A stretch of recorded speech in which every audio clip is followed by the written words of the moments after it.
ತಾಲೂಕು ನಿಡಗಲ್ ಹೋಬಳಿ ಅರಸೀಕೆರೆ ಗ್ರಾಮದ ಹಾಲು ಉತ್ಪಾದಕರ ಸಹಕಾರ ಸಂಘದಲ್ಲಿ ಕಾರ್ಯದರ್ಶಿಗಳಾದ ರಾಜ್ಯ ನಾಯಕರವರಿಂದ ಅವ್ಯವಹಾರ ನಡೆದಿದ್ದು ವಿಶೇಷ ಮಹಾಸಭೆ ನಡೆದಿದ್ದು ಪಶು ಆಹಾರ ಮಾರಾಟದಲ್ಲಿ ಸಂಘದ ಬಾಡಿಗೆ ವಿಚಾರದಲ್ಲಿ ಅವ್ಯವಹಾರ ನಡೆದಿದೆ.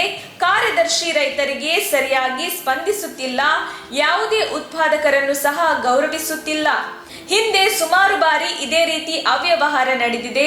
ಹಾಲು ಉತ್ಪಾದಕರು ಈ ಬಗ್ಗೆ ಆಡಳಿತ ಮಂಡಳಿಯ ಗಮನಕ್ಕೆ ತಂದರೂ ಯಾವುದೇ ಕ್ರಮ ಕೈಗೊಂಡಿರುವುದಿಲ್ಲ.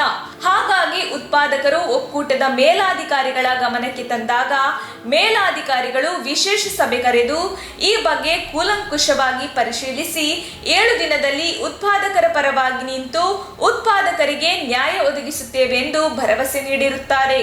ಈ ಸಂದರ್ಭದಲ್ಲಿ ರೈತ ಸಂಘದ ಸದಸ್ಯರಾದ ರಘು ಗಿರೀಶ್, ಭೂಮೇಶ್ ನಾಗರಾಜ್, ಬ್ಲಾಕ್ ಕಾಂಗ್ರೆಸ್ ಅಧ್ಯಕ್ಷರಾದ ಮಲ್ಲೇಶ್, ಬಿಜೆಪಿ ಮುಖಂಡರಾದ ಗಿರೀಶ್ ಅರಸೀಕೆರೆ, ಹಾಲು ಉತ್ಪಾದಕರು ಹಾಗೂ ರೈತ ಒಕ್ಕೂಟ ಮೇಲಾಧಿಕಾರಿಗಳು, ಸಂಘದ ನಿರ್ದೇಶಕ ಅಧ್ಯಕ್ಷರು ಇನ್ನು ಮುಂತಾದವರು ಉಪಸ್ಥಿತರಿದ್ದರು.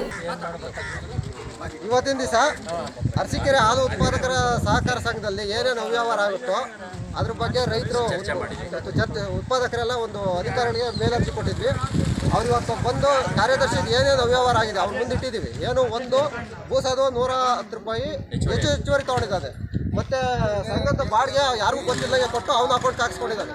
ಅದ್ರ ಬಗ್ಗೆ ಇವತ್ತೆಲ್ಲ ಅಧ್ಯಕ್ಷರು ಮತ್ತು ಇವ್ರ ಗಮನಕ್ಕೆ ತಂದಿದ್ದೀವಿ. ಮೇಲಧಿಕಾರಿಗಳಾದಂಥ ಸೌಮ್ಯ ಮೇಡಮ್ ಅವರು ಮತ್ತು ಸೂಪರ್ವೈಸರ್ ಗಮನಕ್ಕೆ ತಂದಿದ್ದೀವಿ. ಅವರಿನ್ನು 7 ದಿನದಲ್ಲಿ ಕ್ರಮ ಕೈಗೊಳ್ತೀವಿ ಅಂತ ಹೇಳಿದ್ದಾರೆ. ಈ ಕೆಲಸಕ್ಕೆ ನಮ್ಮ ಮಲ್ಲಣ್ಣ ಮತ್ತು ಗಿರೀಶು ಮತ್ತು ನಾಗರಾಜು ಭೂಮೇಶ ರೈತರು ಎಲ್ಲರೂ ಮತ್ತು ಒಂದು 4 ಜನ ಮೆಂಬರ್ ನಮ್ಮ ಪರವಾಗಿ ಗಡತ್ತಾ ನಿಂತ್ಕೊಂಡ್ರು. ಇದರಿಂದ ಇದೆಲ್ಲ ಸಾಧನೆ ಆಯಿತು. ಎಲ್ಲ ರೈತರು ಇದೇ ರೀತಿ ಒಗ್ಗಟ್ಟಾಗಿದ್ದರೆ ನಮ್ಮ ಡೈರಿನ ಉತ್ತಮ ರೀತಿಯಲ್ಲಿ ನಡೆಸ್ಕೊಂಡು ಹೋಗ್ಬೋದು. ಹಾಗಾಗಿ ಎಲ್ಲರೂ ಒಗ್ಗಟ್ಟಾಗಿರ್ಬೇಕು ಅಂತ ಕೇಳ್ಕೊಟ್ಟು ನಾವು ನ್ಯಾಯದ ಪರ ಹೋರಾಡ್ತೀವಿ. ಒಂದಿನ ಆಗಲ್ಲ, ಲೇಟ್ ಆಗುತ್ತೆ, ಯಾರು ಸಫರ್ ಆಗಬಾರ್ದು. ಹಾಗಾಗಿ ಎಲ್ಲರೂ ಕಾಯಬೇಕು, ಎಲ್ಲರೂ ಸಹಕಾರ ಕೊಡಬೇಕು ಅಂತ ಸಹಕಾರ ಕೊಟ್ಟಿದ್ದಕ್ಕೆ ನನ್ನ ರೈತ ಪಾವಡ ತಾಲೂಕು ರೈತ ಸಂಘದ ಒಬ್ಬ ಸದಸ್ಯರಾದ ಸತ್ಯನಾರಾಯಣ ವಂದನೆಗಳನ್ನು ಅರ್ಪಿಸ್ತೀನಿ.